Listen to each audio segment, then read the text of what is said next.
Well, it is finally time to press go, our debut episode of Rippin It.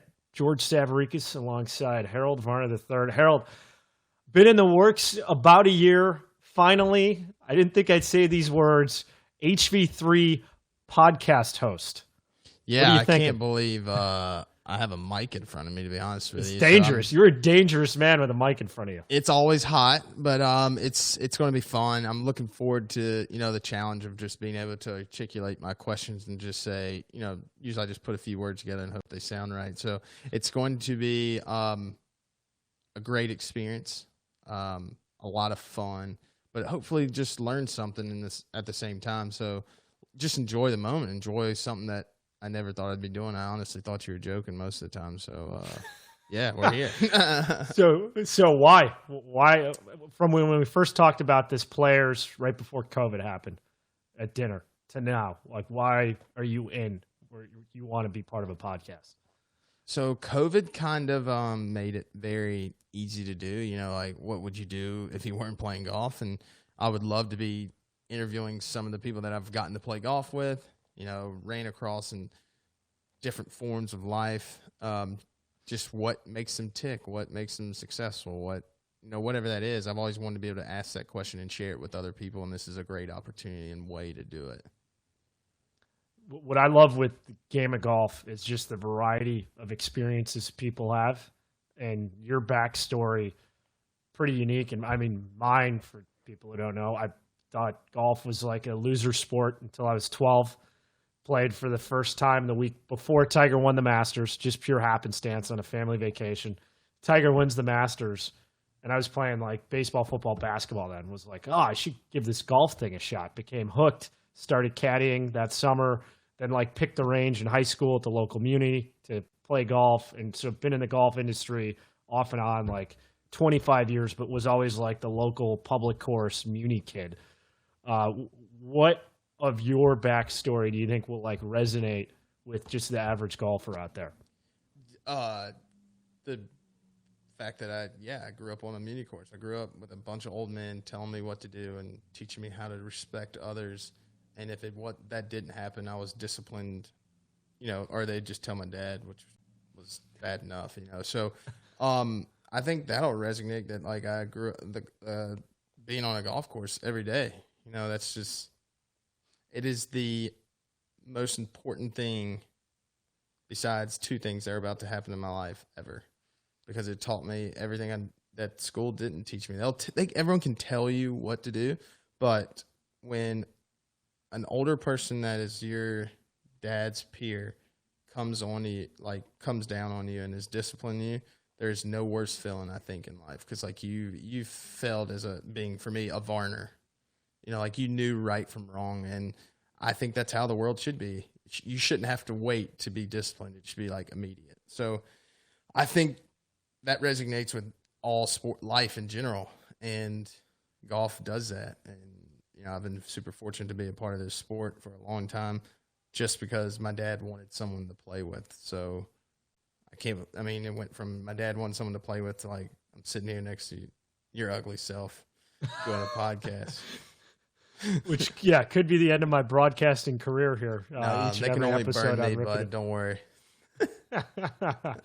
And we got to give a shout out to our partners, Rippin It, powered by Bro Bible. So I want to thank them for giving us a platform to go on this journey together. And it's kind of crazy. I mean, the path that you took to the PGA Tour, the path that I wound up at Golf Channel. Now I've been covering the PGA Tour for 9 years, and we met your rookie year, like 5-6 years ago. To think now that we're co-hosting a podcast when we've become friends, not only like professionally, but on a personal level, it's pretty crazy. And the part that, I'm excited by is that I have enough trust in you, and I would hope vice versa, that like, if we disagree, it's not like it's personal, like it's completely healthy to have polar opposite viewpoints where we can like get into it, but no, like we're just both trying to learn to team from me each up other. here, aren't you? I'm just, No, I think you couldn't be more spot on. I think that the world needs more of it. Disagreeing is okay. There's too many people in the world for everyone to agree. It's why we're all different, but it's why it's beautiful. It's greatest place in the world to live, and we need to embrace that. We need to enjoy that because we do have an opportunity to change people's lives every day. And I talk to you about those things all the time. And obviously I'm super passionate about some of them, and then some of them I really just I want to get people going and see what they get fired up about, and hopefully I can do that on this. You got to do it just like when you're making ice cream, not too fast. So there's an art to it. Yeah, so I like that. I think I have really good friends that used to do that to me, and that's my relationship with those people, and we're the same way. So maybe some people can learn something from us. Who knows what that may or Don't may really not care. be. We're going in anyway. So what do Jack Nicklaus, Michael Jordan, the rapper Tyga have in common? I just can't believe they all play golf. I can't believe Tiger plays. That still blows my mind. That blew my mind. And we're hoping to have him potentially as a season 1 guest on Rippin It. But that's what makes golf so amazing is I can say those 3 guys' names under no other set of circumstances would they be mentioned in the same sentence, and they're all diehard golfers. Like diehard.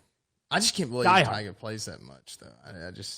I got to hear it from him and get his understanding why he got into it, because I don't know. Plays all the time, posts about it. I'm like, yeah, all the time. Right on. And it's so interesting. Season 1 guests. We're lucky to have Larry Fitzgerald to be our debut episode here on Rippin It. Other guys that you've traded either DMs or texts with or talked to a little. I know like Macklemore's a big golf fan. We're hoping to have him on. You're friends with Scott Van Pelt, Jay Billis, or some other type guys, or like Aaron Hitz on the Yankees, another golfer, say like Brian Urlacher. A guy that I know pretty well. It's just crazy. It's wild to think the different amount of guys you can pull from, or women as well, that are pro athletes, celebrities, entrepreneurs, musicians, etc.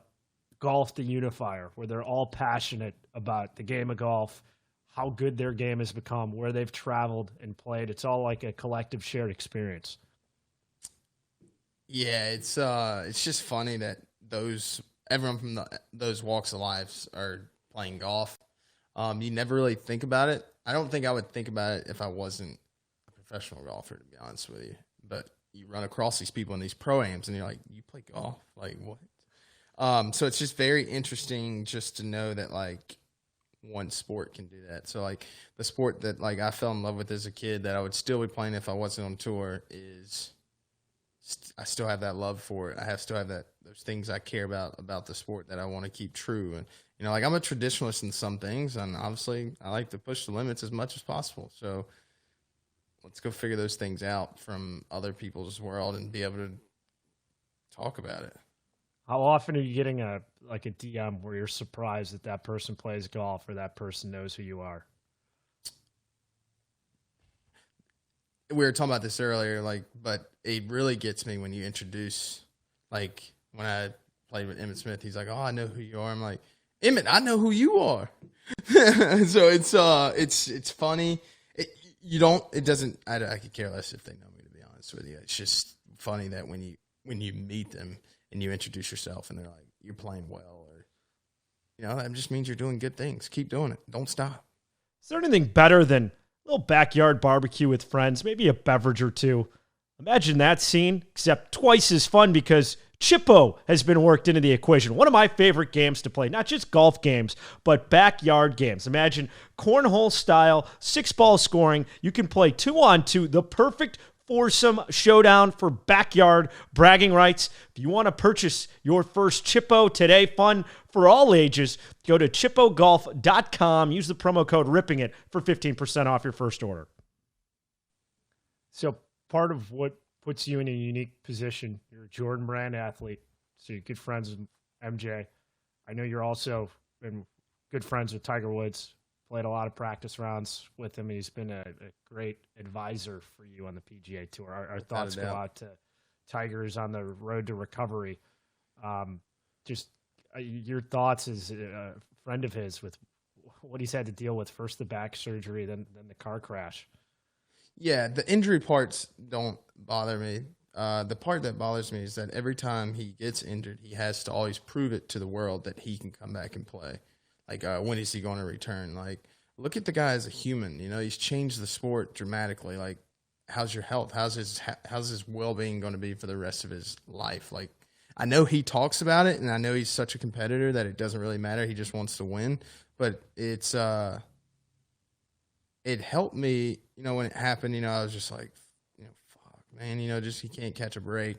It helped me take a step back and know that, like, how fortunate I am. You know, that he played golf. You know, like the amount of money we play for, you know, the places you get to go. You know, he transcended the sport, and all we're worried about is he going to play the Masters? You know, I don't care if he plays the Masters, man. He's done so much. Quit trying to prove to everyone else who you are. We believe you, man. You're the greatest player to ever play. I've always thought that. I still believe that.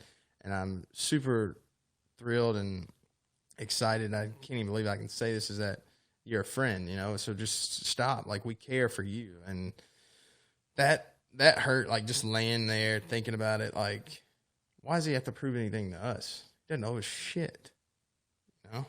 Go ahead. It's the catch-22 being a media member, because Tiger is the needle with golf. Yeah, so you got to hear somebody talk about it. You got to. You have the conversation, but what I tweeted after the accident, and what resonated with me, my rookie season with first year with Golf Channel, was 2013.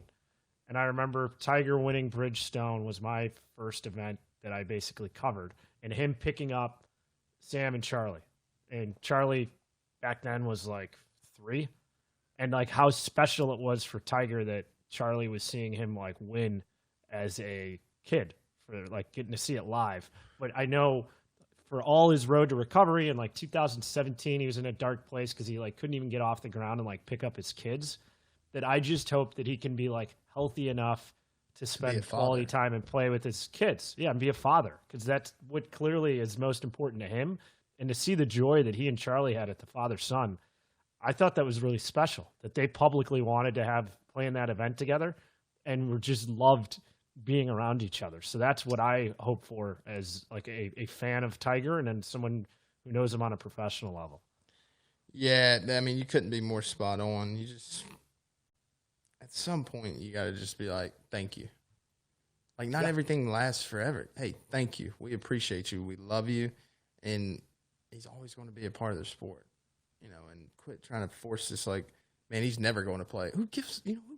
So obviously I texted him. I just didn't know what to say publicly. Like, you know, like, what are we doing? Like, if I say it publicly, like, oh, Harold said something, or that's not who I am. My job is to try to contact that person directly and say what I want to say. And I would hope that someone would do the same for me. Like, you know, that's just the way I would operate. I'm not very good at it all the time. I'm super awkward, but it makes me feel better. So I'm totally cool with that.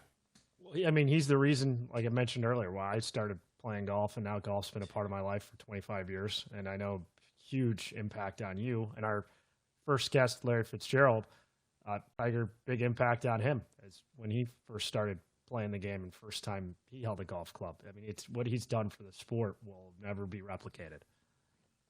No, and it's I just can't believe that I was a part of it, to be honest with you. That's like, I just pinch myself every time, you know, like, you don't really understand it until, like, I'm sitting there at orientation at Quail Hollow and I get my phone and they're like, Tiger's in a wreck. I didn't hear a word the guy said in front of me. I told him, you know, like, great guy. I just didn't hear a word he said. I was like, hey, man, I'm sorry. I can't listen to you. Tiger just got in a wreck. Not being an asshole, just, you understand how much important Tiger is in your life. Because sometimes I always sit there, I'm like, man, I could call him a friend. I don't know. I just text him and ask him questions about golf whenever I can. But then when something happens, you can tell immediately. Completely agree. As we tee up our first guest on Rippin It, your relationship with Larry Fitzgerald. I mean, guy's an NFL legend, also kind of passionate about the game. Why do you think it was important to have him help debut our show? Obviously, he's just total class act. I mean, he's like, he's one. I mean, he'll be in the Hall of Fame. He just did everything right. Yeah, you want to be around those people. When I met him, he just offered his hand to be like, "Hey, man, what can I do?" I was like, "I need a haircut." So, so we just kept getting closer, and just super fortunate to be able to call him a friend. So it's just real easy because I'm super nervous about this podcast in general. So, not freaking out as much because I know he'll keep it light, and he's just a great dude. He's one of the best, and I mean, I've known Larry for 10, 11 years, professionally speaking. So excited to learn more about how he's become so passionate about the game of golf. And then also, are we going to see him for an 18th season, or is he done playing with the Arizona Cardinals? It's just, it's insane though how he is. People are going to find out how connected he is in golf, and you're going to be like, what? It blew my mind, so I'm looking forward to that, like people hearing that. All right. Larry Fitzgerald, first on the hot seat with us. Harold, I'll speak for myself here. Suck at putting? Yeah, I do. Know what can help you improve? Yeah, I do. That's perfect practice. The best putting mat that I have used, don't just take my word for it. I'm a hack. I'm a 6 handicap. Over 100 pros in the PGA Tour have tried out Perfect Practice. It's great for alignment, for drills. You can use it in your hotel room, your apartment, your house, on the road. Super convenient. Go to perfectpractice.golf, promo code Rippin It to get 15% off. Couldn't think of a better first guest to kick off our debut episode of Rippin It than Arizona Cardinals, I can say legend at this point of your career, Larry Fitzgerald. Larry, thanks for hopping on with us. Curious, what is off-season routine like for Larry Fitzgerald compared to what you're doing during the season? Well, you got the kids, getting them off to school, getting lunches packed, working out early in the morning. So I'm usually up around 5:30. Try to get my Peloton and Versa Climber work and a little weightlifting done before the kids wake up. Get them food, breakfast set up, and then once that, take them to school, and then I usually get a little bit of the business stuff done, return my emails, and do all of that, and then usually sneak out to the golf course, and then be done at the golf course no later than 3:15. Go grab the kids, and then start going to practices, and just the normal old man dad stuff. Old man, I was going to joke about that, but since you said it, you already knocked that one out.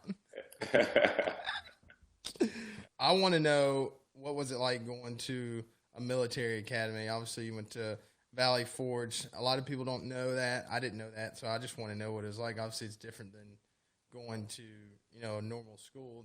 Your priorities are way more serious in military school, I'm guessing.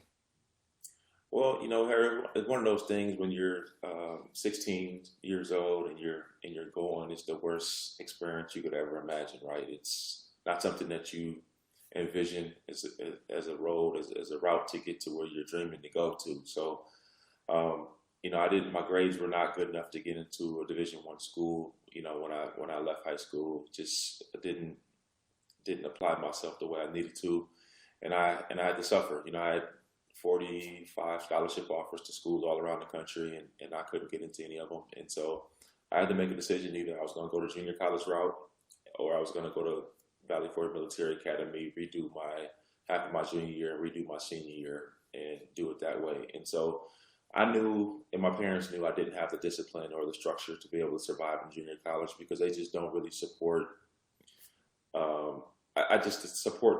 The support group wouldn't have been as strong for me, and I probably would have just slid through the cracks at 17, 18 years old. And my parents decided the best route for me was to go to military school. And I remember the first day my dad dropped me off, I cried myself to sleep, and it was a very, very tough experience for the first 6 or 7 weeks for me. Just the way they kind of bring you in is very tough. But now, as a man at 37 years old, I still am so very thankful that my parents decided to send me that route, because not only not only did it help me get my grades together, I graduated there with 3.7, 3.8 GPA. So it wasn't the fact that I couldn't do the work and I wasn't intelligent enough to do the work. It's just I didn't have the skill set to know when I needed to dig in and apply myself to the things that I needed to do. And so it taught me discipline and accountability and, 5 a.m. wake ups. And, as you got older and you got more seniority, they would do it like a military regiment. So, I would have a squad and I was responsible for five other guys. So it taught you how to be accountable, to lead, to be responsible, to take care of other people that needed help. If a guy needed help in math or reading or writing, you had to do all of these different things. And it made you really a much better leader. And so looking back, it was very tough when I was there, but there's no way I would be sitting here talking to you guys if I didn't have those 2 years there. It really helped me turn into an immature young man into a real man when I left there. And then when I got to college, man, my mindset was so different. I was just like, I want to do good in school. I want to be impactful in my community. I want to make the people around me better. I want to achieve my goals, and this is the things that I need to do to go get them. And with that military mindset that I had coming out of school, it helped me achieve those things. So it was great. It seems like they just covered the whole board as what you want to do in life. You're like, well, I can have it all. And that's what I try to tell, you always try to tell kids, what do you want to do? You just got to focus on the main thing and everything else will take care of itself. And it's so hard to see that at that age. It is. Obviously, we talk about this, me and my wife, but like, would you send your kids now to something like that? Even just because you saw what it did to your life. Well, my kids are a lot more disciplined than I was. Yeah, exactly. Outside of like the video game stuff, but like my oldest, Devin, he's 13 years old and he's got his head on straight. I mean, he's a really good kid. He's in honors classes all across the board. And, I really stay on him about just being great in everything, living your life in parallels. Why, if you're going to be great in football, you're going to be great in lacrosse, why can't you be a great leader? Why can't you be, an ambassador in your community? I know you're only 12, but, if you're gonna do it right, do it to the very top of the level, do the very best. And he's already doing that right now, doing a good job. And, so like I think I needed that. My personality, I needed that structure. He's a lot more mature than I was at 13. And, I think every one of your children is different. My second son, Apollo, he's also really, really disciplined in terms of like getting his good grades, but he's not as much into the athletics. He's more of a gamer and an engineering mind. And so, I wouldn't be surprised if he designed video games one day, because that's kind of how his mind works. And then I have a 4-year-old son who's, just does everything. But I mean, your kids are so different in their personalities. And, so as they get older, I definitely will always keep that as an option if I see things kind of going off the tracks. But right now, I think they're really good kids and they got good discipline. That's awesome. I'm sure you're just a super involved parent. Obviously, I've enjoyed my time with you, just how you always want to learn. That's what I've noticed. I don't want to keep talking because I'm so intrigued by, your upbringing, because everyone has a story and that's why they do what they do when they get older. So I'm just going to shut up now and let George get a few Your questions. podcast. Have at it, Harold. My bad. It's all good, man. I'm curious, Larry. I mean, you go from military academy, and you play at Pitt, then the NFL. What was the first point that you heard the noise in a stadium to know, okay, I've made a big jump now? Yeah, so the jump from high school to college was 10 times harder than the jump from college to the pros. And I think a large part of that has to do, I'm not from, North Carolina or South Carolina or Texas or California or Florida, where they play football and it's like a religion in these places. I come from Minnesota. Yeah. The whole state of Minnesota is just under, 5 million, 4.5 or so million people in the whole entire state. That's like the Atlanta metropolitan area or Houston metropolitan area, or, it's not a very big place. I went to a really small high school. We only played 3A football, graduating class of about 150 kids, so it wasn't like it was a really, really great competition, right? I was really good, but I wasn't competing against anybody. It would be like Harold going and competing, on the Asian tour. I mean, he'll win every single tournament, right? The competition is a little different. And that's no knock to anybody playing on the Asian tour or anything like that. But, I mean, it's just different levels to it. And when I got to college, the physicality, how strong and how big and physical and fast. Everything was just like my mind was spinning. I remember calling my dad and like, Dad, I don't know if I can keep up with these guys, and he just hung up on me, you know. And I eventually figured it out because I didn't really train. There were a lot of guys that were in college that were already lifting weights and running and doing all of this. Man, I played basketball, I played football, ran track, I played baseball. I did everything. So I really never had any time to really specialize and lift weights and do all the things that other guys were doing. And I remember going in their summer and I was weak, man. Like all the guys were stronger than me. They were more explosive than me because they had been doing this stuff. But my skill set in terms of like my hands and my body control, all of those things, the intangibles that you just can't really teach, you know, the hand-eye coordination, I was light years ahead of everybody. So in my mind, I was like, once I get all of these technical things, you know, in place, and I learn how to run properly, and I learn my, you know, the better route recognition and my route, you know, the definition and types of my routes and stuff like that, I'm gonna be dominant. And so I saw that very early, and I never let my confidence waver. I think that's something that you, as an athlete or anybody that wants to be successful, you have to have a belief in yourself that you can achieve anything that you set your mind out to. No matter what's going on at the time. No matter what, you go out and shoot 75 on Thursday, you got to really believe that there's a possibility you can go out there and shoot a 65 because you've seen yourself do it. You have to apply yourself, stay in every single shot. You know, you got to apply that same mindset to what you're doing. I'm asking too many questions, but how do you explain that to the people my age? Because, you know, you try to help people out sometimes and they're like, you know, obviously it's not what they want or what's going on, but they want to be better. And I always tell people, control the things you can control. And that's your attitude, what happens to you. I don't know. I just don't know how to explain that to people, just to say like, everything's an opportunity, you know, and no matter what, you just don't get to them. What are ways that you try to get to people? Well, you know, I never force myself on anybody. Like my young teammates, if they have questions about life or finances or business or ball or whatever, if they want to ask me, I always make sure that I'm open and available to do it. But my way of life, the way I think, I'm not going to ever push it on anybody. And I think as a society, I mean, that's kind of what I see as the norm now. It's like, if you don't believe what I believe, we'll cancel you, right? And you know, I just don't subscribe to that. I think everybody is different. I appreciate the differences that people have and the way you think, and that's how we, you know, I think we sharpen each other by just having those conversations, even if they're uncomfortable. But you know, to be able to sit down and listen to what somebody believes and thinks, I think it's helpful to us. And I think that the way I think and the way I kind of view the world is a byproduct of, you know, my experiences. You know, I've traveled the world. I've been to 107 countries. You know, I love to immerse myself in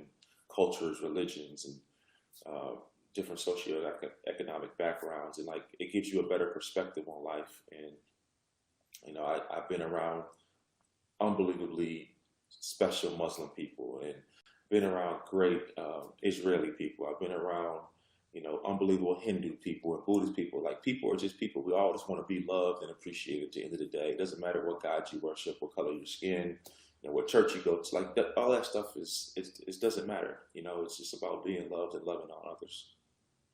What's the most impactful experience you've had from traveling?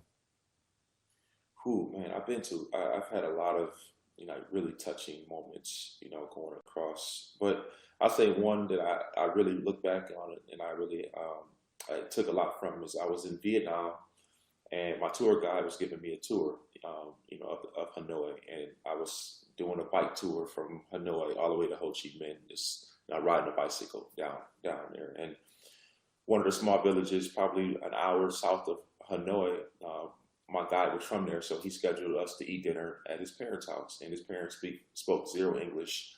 But his father was a Viet Cong Special Forces, you know, so essentially a Navy SEAL or a Delta Force for the Viet Cong, right? And, you know, I walked in the house and I was a little skeptical, you know, because, you know, you read about American history. And for 2 hours, his mom prepared this unbelievable meal for us. Never met me, never heard of me, welcomed me into their home. And his dad essentially told me stories about, you know, the Vietnam War, and his son interpreted it. And like the way he described it and the things that he said, I mean, it makes you think about things completely different because, in life, you hear one thing, you read certain things, right? And that shapes your thought process and how you think. But, there's two sides of every story. And I think that really kind of like put things in perspective as a 24-year-old to challenge, what you think and challenge what you hear and always to do your own due diligence. And that's kind of how you grow as a person. Yeah, now you just get offended, you get challenged. Oh man, everybody is so offended. I mean, you just look at the way things now. I mean, we've never been more divided than we have. I mean, if you're Republican, all you do is watch Fox News, right? If you're a Democrat, all you watch is CNN. You're not even interested in hearing what the other side has to say. I mean, you subscribe. You just want to listen to what you want to listen to. Not as opposed to the truth or what's right. Just what you want to listen to, and I think that's dangerous. Very. Completely agree. Why did you go to Pitt? So my college coach, Walt Harris, they offered me my first scholarship my sophomore summer, and we just developed a really good relationship. And his wife was actually dealing with some cancer issues while my mom was battling cancer, and so we really connected on something that was much deeper than sports. I knew that he cared about me as a man. He wanted to see me develop as a person, as well as be a really good football player. But, I'm a person who bonds with people. And if I feel like you ride for me, I'm going to ride for you. And that's kind of the connection we established very early on. And, I knew I was going to go there for years. I love hearing stories like that, just how people get so close with their coaches. Obviously, the reason I went to ECU is because my mom made me. So I love to hear, like, what was it? So after I could see going to military school, you're all about relationships, and that's pretty cool.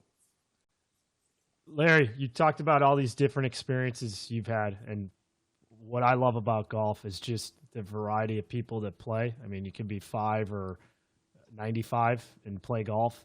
At what point did it become part of your life?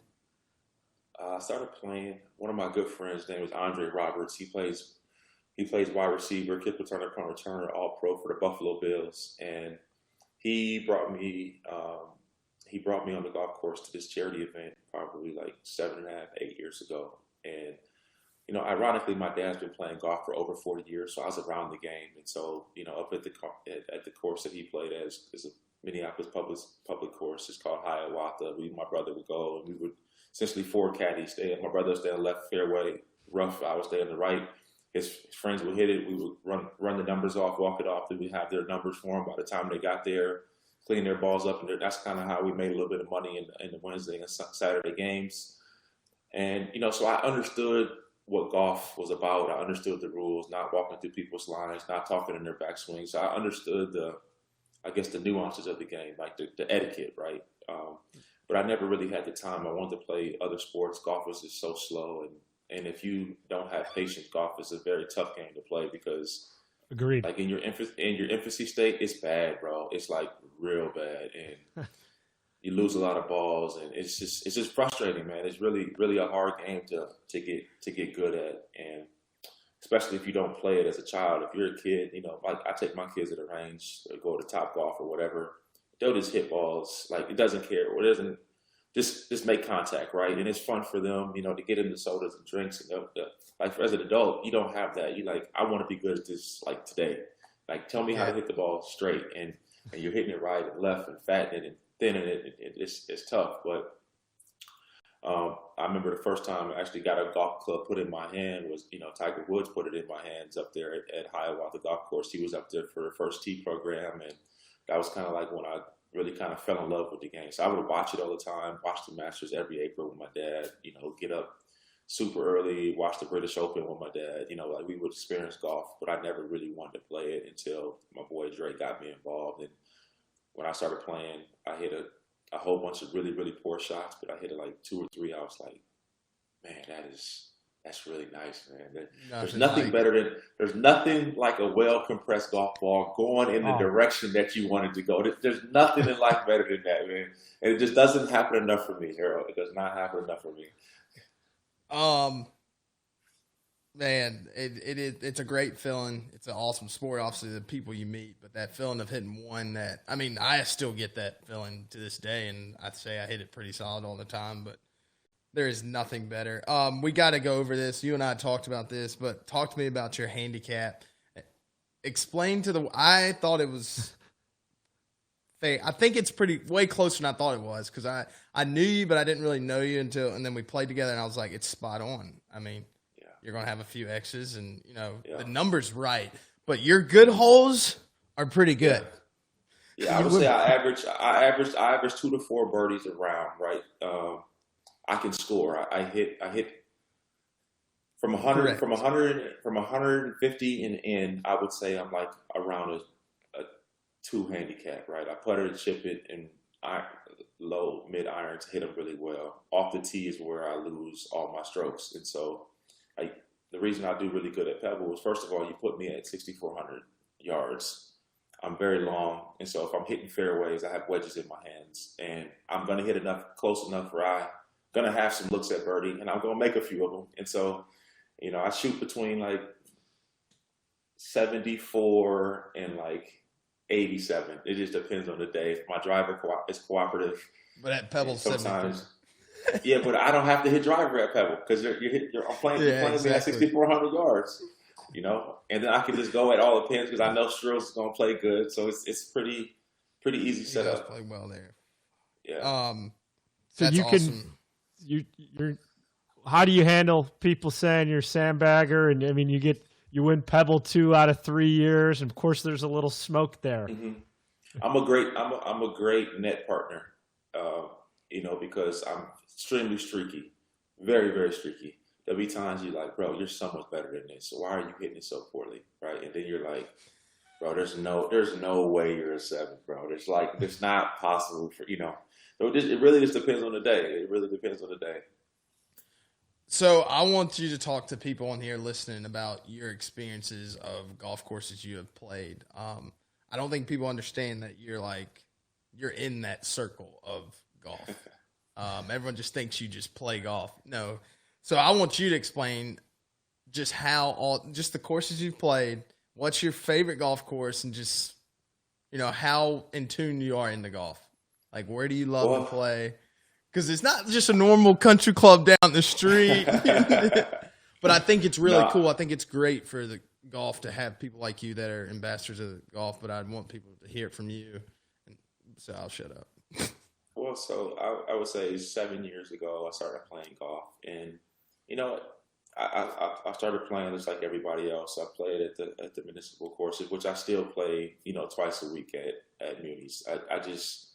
I like, going on the website and making my tee time and doing it just like everybody else, going out there and playing. I really love it. And then, I'm a member at a couple country clubs, and so I kind of do a little bit of both, right?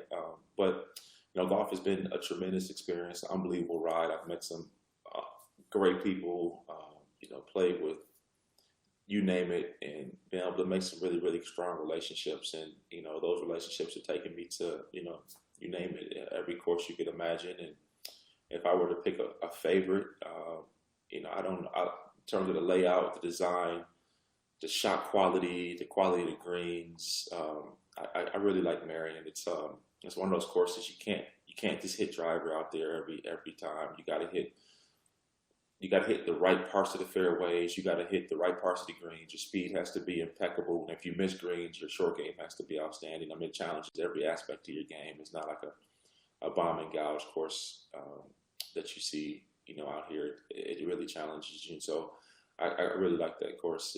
I've always, enjoyed the mystique and the showers after the round and like everything that goes into it. I mean, great experience.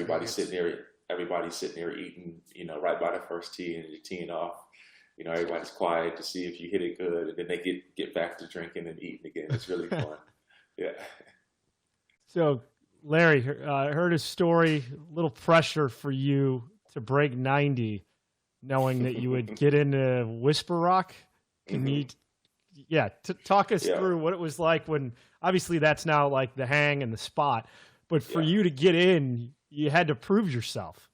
Yeah, so I had a good friend of mine. His name is John Langmine, and we play a fair amount of golf. He's also a fellow Minnesotan, And he introduced me to the owner of Whisper Rock and Greyhawk, is a man by the name of Greg Trias. And, we were on the phone, and I was hot and heavy about the game. I was really infatuated with it. And I asked Mr. Trias, I would love to join Whisper Rock. And he said, there's no way in hell you're getting in my golf course and you can't break 90. It's just not happening.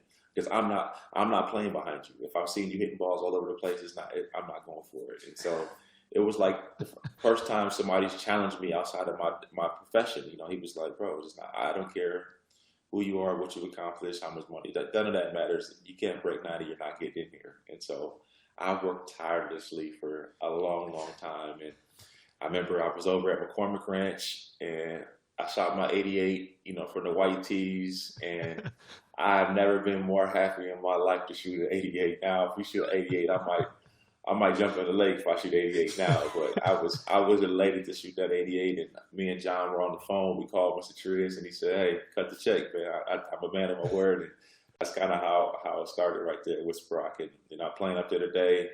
Me and Harold and Wayno were up there. We were out there a couple weeks ago. They beat up on me, took advantage of me, and then made me pay for lunch. But it was cool though. It was cool to hang out with my guys. It's a great hang at the Rock. Yeah, I had a great time. Thanks for having us again. I just got to get Wayne. Wayne gets sneaky good. He be staying trappy out there and beating people. Yeah. Like, man, you can be trappy, all right. You can get your ass whooped. Yeah, we got to ask some NFL questions. Let's just get right to it.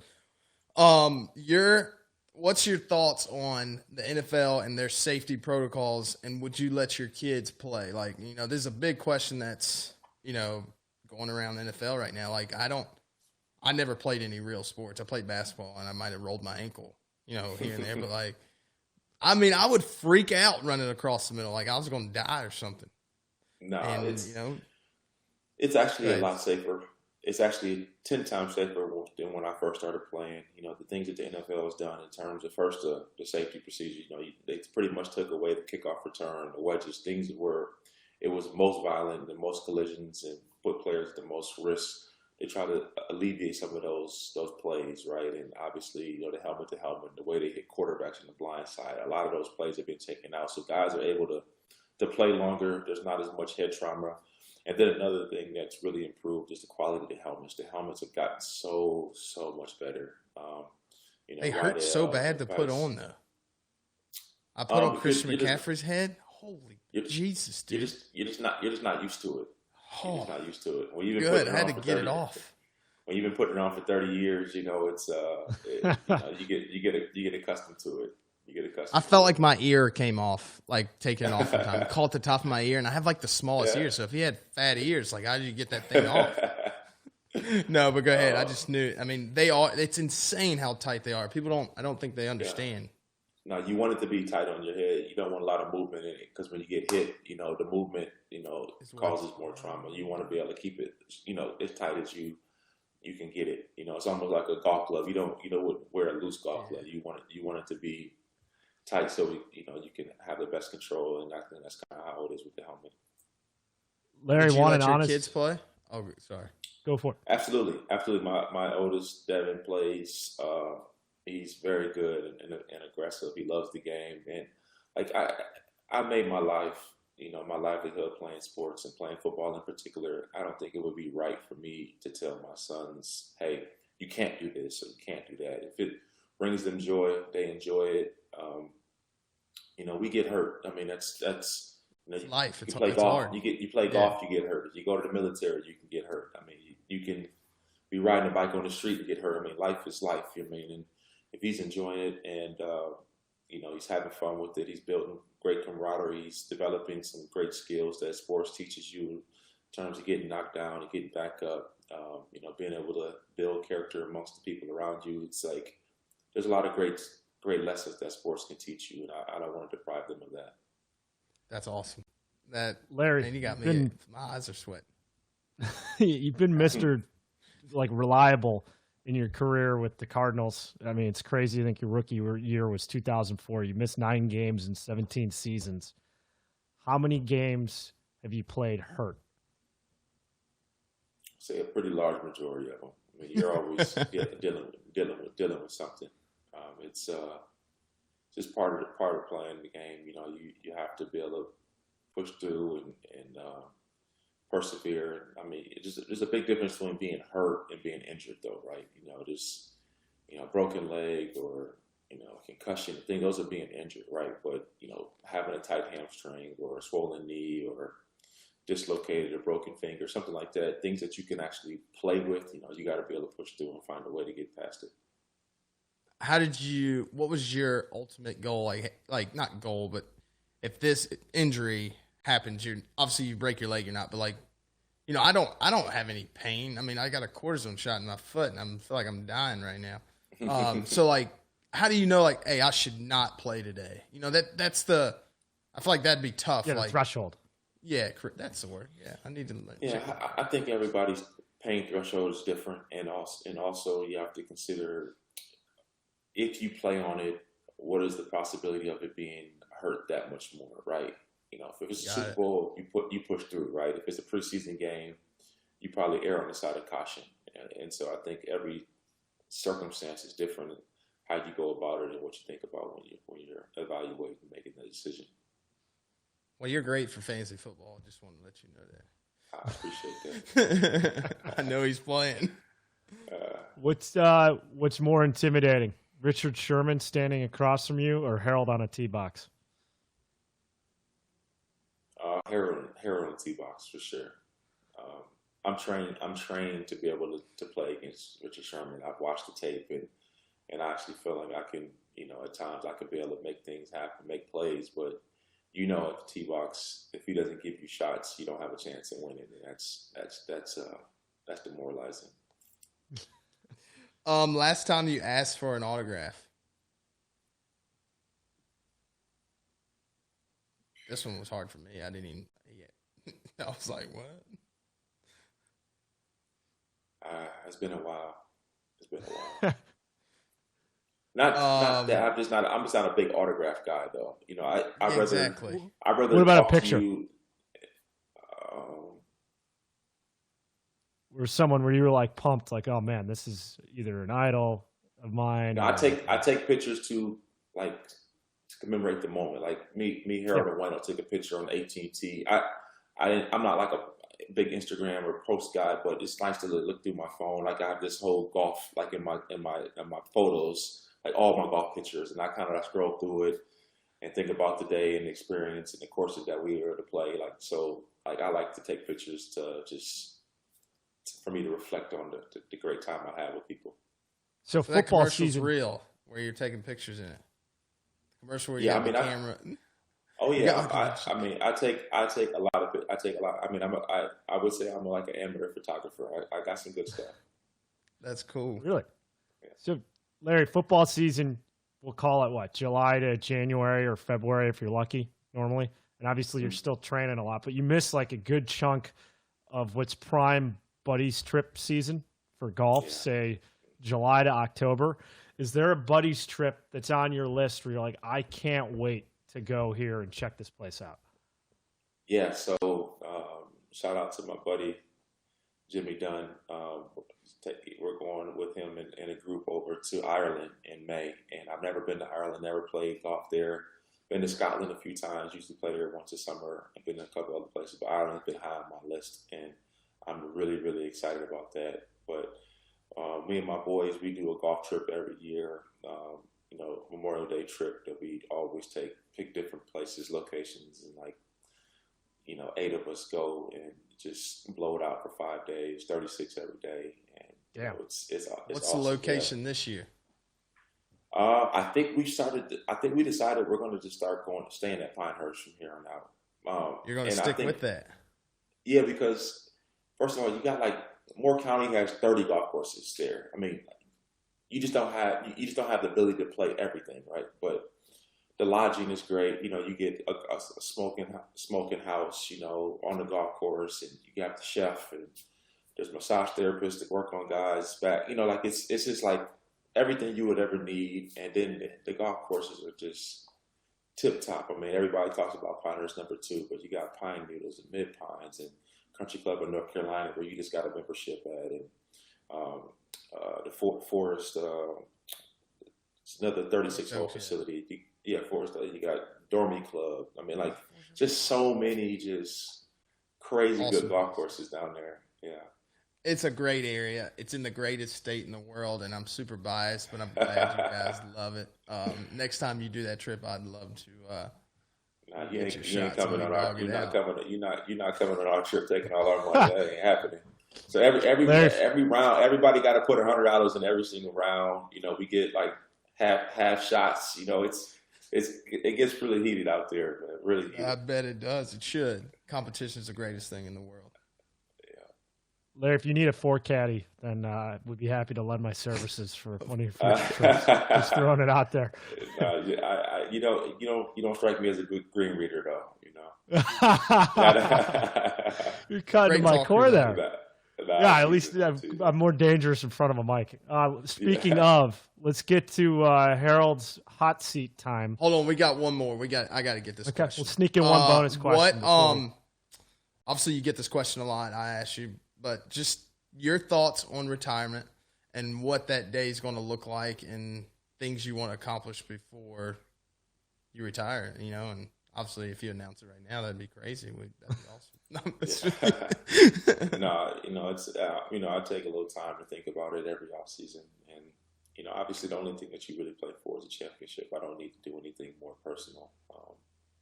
It doesn't really add anything to my resume, but just winning a championship is what everybody plays for, and seeing Tom Brady and Dominican Sue and guys that you just have so much love and respect for, that you're friends with, being able to win it late in their careers is really cool to see.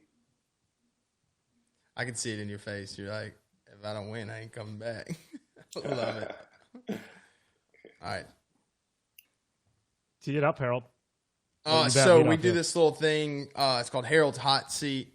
You don't even have to answer this one, but Carson Palmer, Kyler Murray, or Kurt Warner. what's Desert Kurt Island. Warner? You pick Got one. it. You got to pick one. What are we doing? Playing golf? Playing baseball? Or We can do both. Playing golf. If I'm playing baseball, Kyler. If I'm playing golf, Carson. If I'm doing humanitarian work and just playing basketball, stuff like that, I gotta take Kurt. What a statesman. Well done. Wow, I love how you transitioned that. I was typing Smooth. that, and I mean, I did so bad asking you the question, but yeah. Hardest hit you've ever taken in the NFL? Tony Parrish hit me 2005, knocked me under the bleachers. That wasn't fun. What were you thinking when you were on the ground? What? No, I wasn't thinking. My eggs were really scrambled. Yeah. Lowest. Sorry, it's not funny because it's not funny. What's your lowest round ever? I've And shot where? 70. I've shot 73 times, and I can't get there, and it's driving me crazy. 3 times. That's My last one was at Scottsdale National, and I shot it with Bob Parsons, which was awesome. Wow. Better. Yeah. Even better. How many rounds a year do you play? This is the craziest one. Probably play 150 plus for sure. insane with how much Crazy. Yeah. Larry, I just would like for you to, I just want to thank you for your time, man. It's been a pleasure spending some time with you. I know you're pretty busy, but thank you for taking the time out of your busy schedule to, hop on Rippin' It with us. Oh man, it's a pleasure. I'm trying to Loved learn it. a little bit how to speak, so thanks for giving me a chance. No better way to learn than to just keep speaking, man. That's all you got. I don't know. The fire's pretty hot, though, man. I'm over here looking at this thing I'm like, woo. Appreciate it, Larry, man. Absolutely. You guys have a great day. Thank Bye, you. brother. You too. You want to wake up feeling good every day? I mean, who doesn't?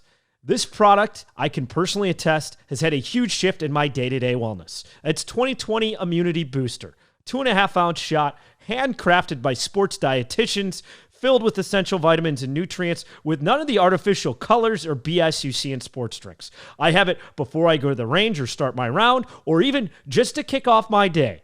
Get 20% off your first order. Ripping It 20, the promo code. Go to drink2020.com.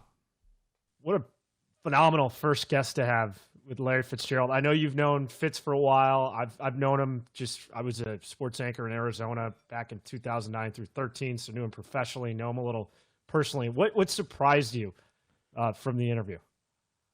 What's crazy is he's so congruent with what you see on TV. Like, I asked him about, his high school, and he so elaborated on it and how touching it was, the relationships. But like, he does these commercials on TV, and it's about relationships. Like, he's so like the same. And hearing people talk about him, it's so nice to see how transparent he is, and that's what you see when you're on the golf course. I like that he, I've been able to play golf with him. Like, I've known him. I mean, crazy story is I've never met him, and someone got me in touch with him, and I'm not going to Great Clips to get my hair cut, and he hooked me up with his guy, came to the house, took care of it, just a genuine. So every year in Arizona, the guy that cuts his hair comes and cuts my hair. Obviously, he doesn't have to do that now. I don't have much hair left, but less of a trim job. Just how genuine he is, the way he talks about relationships, he gives that back out, and that's what you want in life. But I still can't get over, I didn't know he was a bad kid growing up. That shocked me, that he was like had poor grades, couldn't get in any D1 schools, was a bit of a rebel or immature. That's such a 180 from the guy that we've seen professionally. And the best part, I'm trying to piece together this podcast, and I just see that question up there, and I'm like, oh, I'll just ask you, because I just, I know my high school. Yeah, I'll ask my high school experience. But he elaborated on a way you could tell that it meant a lot to him. And then the other part that got me was when he talked about would he let his kids play. It was so athlete mindset. I'm not going to take away something from my kids. And I think we need more of that in our life. Let's live. Obviously, that's super my opinion, but my opinion's not always right. But at some point you got to take risks. Life is a risk. And he said it, and I thought that was really good. Yeah, it was very well said by Fitz. And I didn't realize, I see him at the Phoenix Open playing the Pro-Am every year. Know he's a Whisper Rock guy. I didn't realize he was such a golf geek, playing 150 times a year, going on buddies trips. Dude, he texted me after his trip in Pinehurst and wanted to come to Gastonia and play. I was like, really? He's like, dude, we just played 36 4 days in a row. And he's like, they want to play 18 more. And I was like, yeah, I guess. Yeah, sure. Yeah, it was, but he didn't end up playing because not all the guys could make it or something like that. So it was just he's very true to himself. He's sitting there, 100%. It's 9 o'clock in the morning, and he's just like, hey, appreciating me. I'm like, hey, man, you called yesterday on your phone, and we couldn't even do it. And you like, hey, what can I do it the next day? And you admire people like that because they don't have to be that way. Good. Well, I've seen the people the other way for sure. You've seen it run into them like, well, I don't want to talk. You don't want to be guy. around or spend much time. So you Correct. played with Larry Fitzgerald. I know you've had a lot of other either athlete or celebrity encounters where you get paired up in a foursome. Any others, either recent or top of mind, where you played golf with X? Obviously, Tiger's the most fun for me. But non-pro golfer. Non-pro golfer. Ron Rivera was awesome because I'm a huge Cam Newton fan, and he just helped me understand Cam a little bit more when we can't understand him at all. Who... I played with Emmitt Smith. Crazy fun fact. Really? Today. When did you play with Emmitt? What was weird is I had my first year on the Corn Ferry Tour. I went and tried to Monday for the waste management, and I get out there, and Lee Jansen's like, hey, let's go play golf. And he's like, I think Emmitt Smith might catch up with us. And sure enough, he did. Now, he's tall as me. I'm like, man, how'd you run over people? No, I guess I don't ever think oh, well, I'm going to play with this celebrity or that celebrity or this. I don't ever think about it. I just want to know what that person's like. Obviously there's successful people in what they do, but I want to be like, why are you successful? Most of the time, come to find out, you're probably going to find out that those guys are going to be successful at something, even if it wasn't sports. The way they carry themselves, Larry talking about opportunity. I mean, that guy was ready for war every time something came in front of him. The crazy thing is, and this is from our producer, Alex, Emmitt Smith was on the 04 Cardinals along with Larry Fitzgerald in his rookie year. That's how long Insane. Larry's been in the league, which is crazy. Larry to took bridge out those my two part together. when he first got on there. He's like, I'm old. I was like, man, we're gonna tell it. I was gonna say that, but Yeah. he took care of it. I hear it all the time. George, you're living in Miami these days. You got to have some late nights, and you wake up, you're not feeling too hot. Not true, and I'll tell you why. Tempo. Total game changer. Tempo supplements guarantee you're never going to miss a beat thanks to a formulation of natural ingredients and essential nutrients. 2 versions of Tempo, Hungover AF, which I've taken, natural hangover supplement, and coffee, a supplement for clarity and focus. Check out both at trytempo.co. That's trytempo.co. Find your rhythm with Tempo. Use promo code TEMPO for 15% off your order. All right, let's get to little overrated, underrated. This will be a fun segment. Our I don't producer, know. Alex Muirhead is going to give us 5 or 6 questions. You and I are going to debate if it's overrated or underrated. So let's go with the first question. West Coast swing, overrated, underrated? Overrated. This year, anyway. Oh, my gosh. Overrated, man. I love the East Coast. I mean, that's where I grew up. I'm biased. I've played some good golf out there, but I've played some terrible golf. The weather is awful. I mean, every time you go to Torrey, it's like going to war with the weather. I mean, last time I was out there, it was helling. I mean, I did have COVID for 17 days before, so I can't call myself super prepared. Probably no, I enjoy being on the East Coast. That's it. That's the only reason I say that. I think it's good to visit a lot of those places. It was terrible in California this year, just off all the COVID restrictions. Phoenix was a relief to see some people out there, but also a tease knowing that it's usually insane. I've just never played well out there. This is my 6th year on tour, and I've missed more cuts than I've made. So purely golf related with your performance, you say it's overrated? Because I say it's underrated. As a broadcaster, it is so much better than what we experienced the rest of the year on the PGA Tour. It's my favorite stretch by far. It's not even close. There's only one tournament out there that you go to that keeps you going. Well, that's my Augusta. It's the Phoenix Open. It's not. Yes, it is the Phoenix Open, and then the rest of the PGA Tour schedule, in my opinion. Either if I'm working or just going as a fan that week, unparalleled. But even the rest of it, like if you get a good weather week, Torrey, it's phenomenal. Yeah, usually it's the high's 55, and you need a jacket. Can we not get like a high like 70? You can walk around with shorts on, maybe. But everyone's like, it's so nice out here. Yeah, the high's 60 in August. I'm out. I want 100 degrees, just blazing. I love sweating. So, I don't know. Okay, you have West Coast swing overrated. What about Florida swing? I think it's I think people don't understand how great you have to play to win one of those. It's going to blow one day. So I like that challenge. I like how hard it is. So I think it's a little bit of both, but I'm judging these all off of golf. And, if we're going to watch, the Waste Mansion is the greatest tournament ever.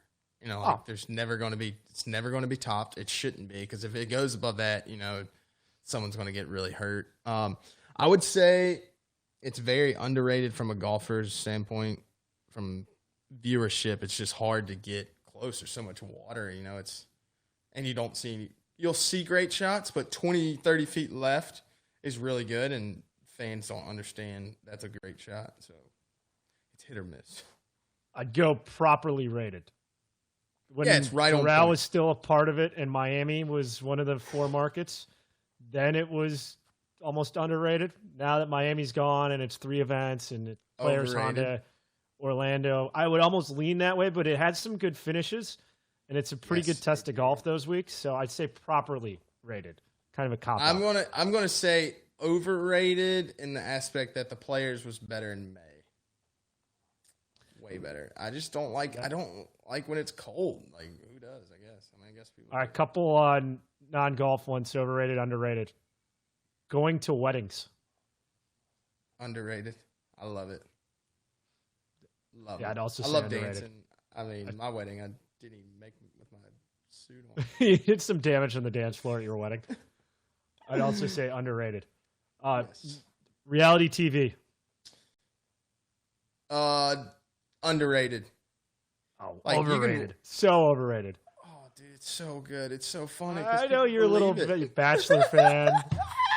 You hop on Yeah, Twitter and it's- Fire and at James It's- plug future Rippin It guest season 1. I just can't believe people think it's real. That's real life. Like, people literally go and People do. It's like wrestling. It's So real it's to so me. good. It's so good. I mean, it's sad that people believe it, but it's so good because the stuff that happens, is, whether it's fake or real, I just think it's funny. And I like laughing. That's something you should do every day. Last overrated, underrated. Music on the golf course. Underrated. So underrated. Like, Big time underrated. insanely underrated. I just can't believe we didn't do it as kids. You know, like I didn't even think of it. mean, I'm Can you only imagine bringing 30. like a boombox on the course? What up, boys? I shoot 85. I had more fun than you.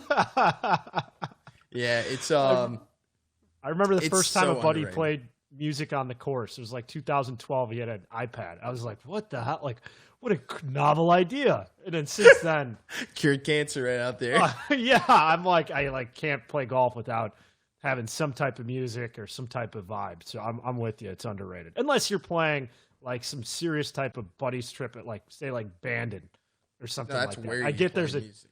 That's where music should be the loudest. That's where golf needs to get people playing, man. It's like, you know, Larry was saying, you know, like I didn't play golf because, you know, it's slow. It's slow.